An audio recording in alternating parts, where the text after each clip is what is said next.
આવતા Indian medical association દ્વારા તેના વિરોધમાં આજે એક દિવસની હડતાલનું એલાન કરવામાં આવ્યું છે। આવતીકાલે ગુજરાતમાં કોવિડ સિવાયની તમામ સારવાર બંધ રહેશે।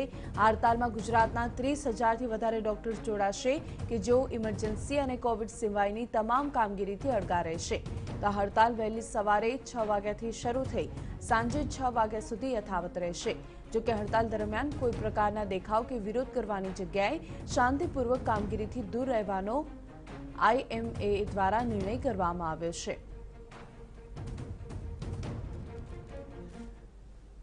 કાઉન્સિલ ઓફ ઇન્ડિયન મેડિસિન દ્વારા એક નોટિફિકેશન બહાર પાડવામાં આવ્યું છે કે જેના આધારે આયુર્વેદિક અભ્યાસક્રમના અનુસ્નાતક વિદ્યાર્થીઓ 58 પ્રકારની સર્જરી કરી શકશે, જેવી કે general surgery, orthopaedic surgery, ENT surgery, orthopaedic surgery, dental surgery વગેરે।